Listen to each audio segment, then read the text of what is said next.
Rahim. Nabi SAW bersabda, "Innallaha la yu'ayyidu hadzal dina birrajulil fajir." Allah Ta'ala boleh sahaja mengukuhkan dan membantu agama ini dengan menggunakan seorang lelaki yang jahat ataupun fasik. Jadi satu benda yang kita kena faham bahawa ini kepentingan ikhlas. Bila buat sesuatu ni buat kerana Allah Subhanahu Wa Ta'ala.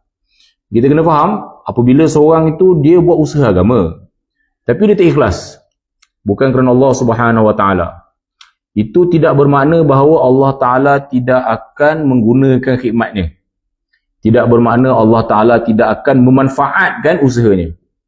Allah Ta'ala boleh je ambil usaha dia, kan? Kemudian Allah Ta'ala buang diri dia sendiri.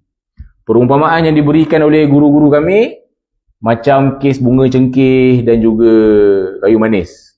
So bila orang nak masak kari ke, masak sup ke, letak segala rempah ni. Tapi bila nak makan, so rempah-rempah ni lah yang menyedapkan kari dan sup dan seumpamanya. Tapi bila time nak makan je, tak ada siapa pun nak makan kayu manis tersebut. Semua letak tepi. Kayu manis ke, jintan ke, semua letak tepi. Begitulah orang yang tidak ikhlas, yang memperjuangkan agama. Usahanya mungkin Allah Ta'ala kembangkan, manfaatnya mungkin Allah Ta'ala sebarkan, tapi dirinya sendiri akan ditolak oleh Allah Subhanahu Wa Ta'ala. Semoga Allah Ta'ala kurniakan saya, tuan-tuan, semua orang-orang Islam ini keikhlasan dalam beramal dan keikhlasan dalam menyebarkan agama. Wabillahi taufiq wal hidayah. Wassalamualaikum warahmatullahi wabarakatuh.